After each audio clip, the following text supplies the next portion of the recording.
Are you in the symbol stage, the drawing what you see stage, the simplification stage, the expressive stage, or the creative stage?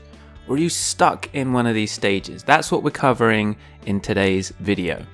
Hi, my name's Kenzo and this is Love Life Drawing. I'm still going through the learning process myself, and I'm also obsessed with other people learning to draw whatever stage they're at, but especially beginner artists.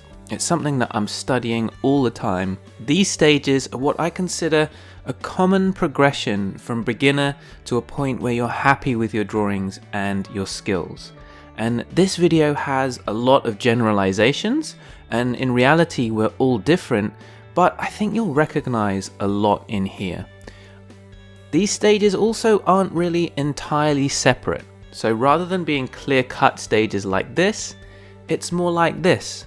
You'll still have stage 1 struggles when you're at stage 5. Because habits never really go away, you just build better ones that take over most of the time.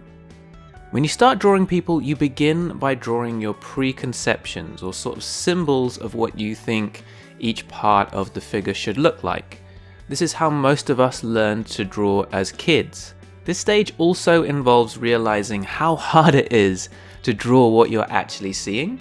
So I'm going to try and demonstrate what it's like to draw at this stage. And getting through this is one of the biggest struggles of learning to draw, and it can take a long time. Being in this stage isn't a bad thing. It doesn't mean you're bad at drawing. Everyone that is going to become good has to go through this stage. So what it's like to be in this stage: ideas like gesture might make sense to your brain, but they don't make much sense to your eyes and your arm yet. Constructing a figure from simple 3D shapes like cylinders and cubes is equally difficult.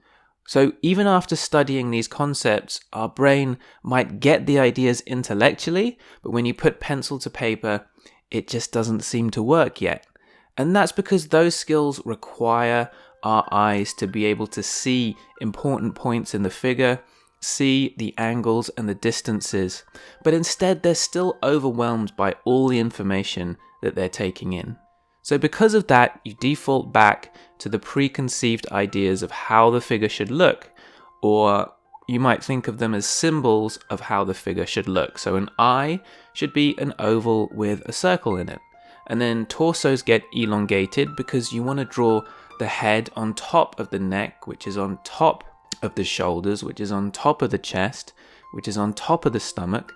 So everything gets kind of stacked up. Also, everything gets straightened out. So the preconceived symbol of a figure seems to include straightness. Any foreshortening is removed because the preconception of something like an arm is that it's long like spaghetti, so your brain tries to straighten it out. Now, it's not just all bad drawings when you're drawing in the symbols stage. I personally really enjoy looking at a lot of drawings in this stage. There's a sincerity to them, a lot of character, and there's that vulnerability of someone doing something that they've not mastered yet. And that takes some guts, and you have to put yourself out there to do that. And in fact, a lot of really good illustrators go back to something like this style because of its charm. And the only problem with this kind of drawing is that without developing more skill, you know that the drawings aren't what the artist wanted. And it's not as good to look at something when you know it wasn't what the person wanted to say in their drawing.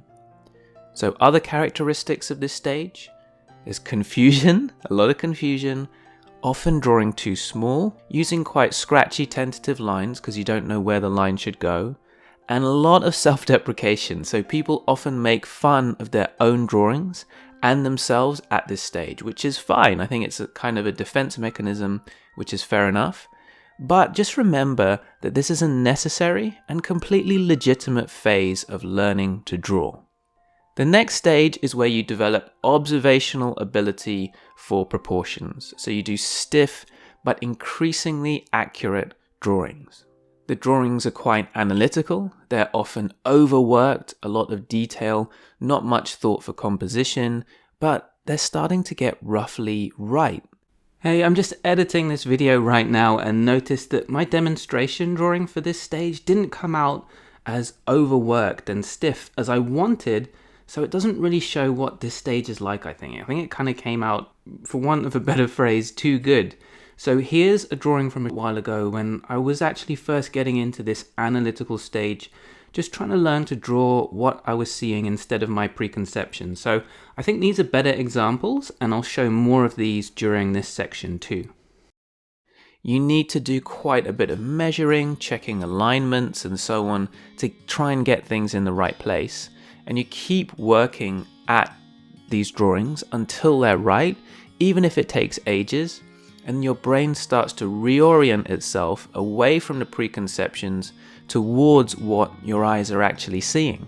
And you need quite a lot of information on the page to make sure everything's working.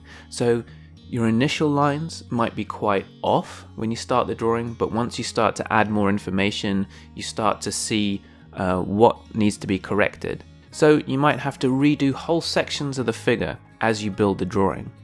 At this stage, a lot of people find drawing muscular people easier because there's more features all over the figure to help map things out.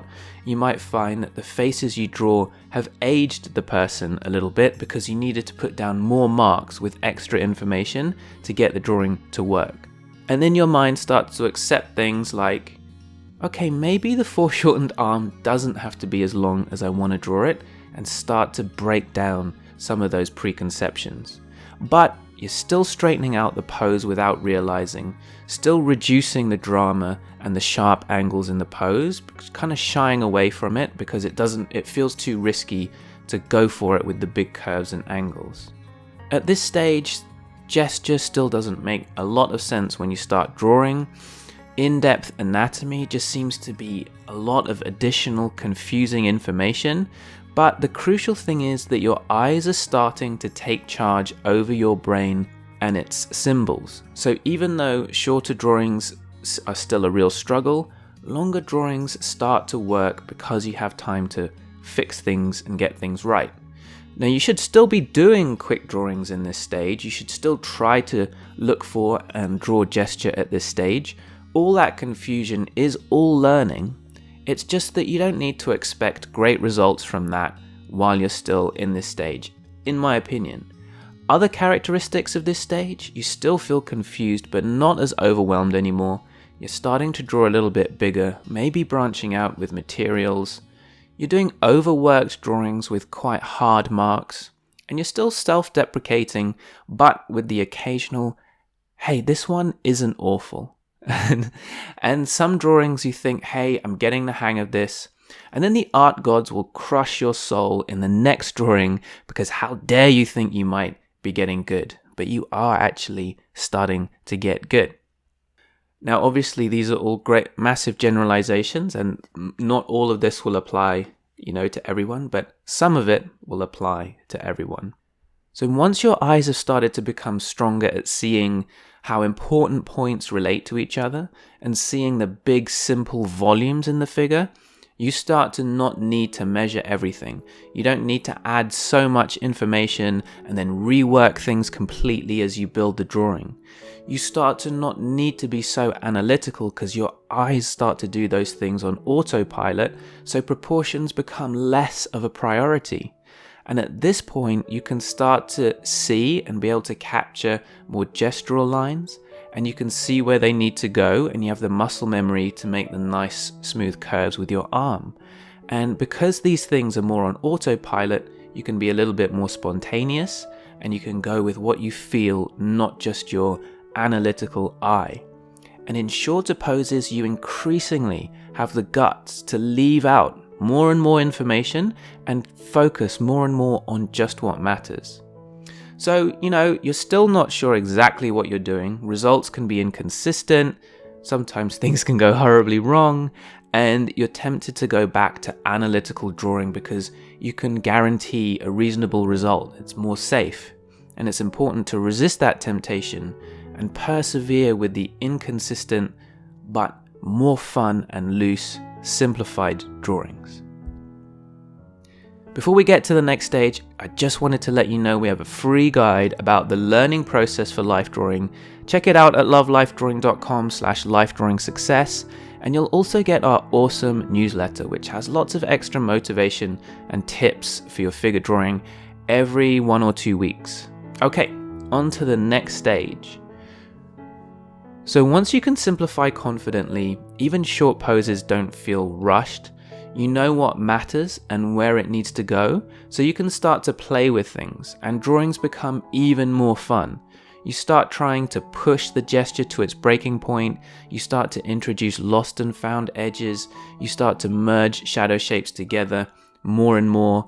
You try to see how loose or how funky you can push things while still capturing the pose and the figure. Now, there's no way to summarize or explain what happens at this stage, the creative stage, because it could be anything. You could go off into the unexplored jungle of creativity and beat out your own path.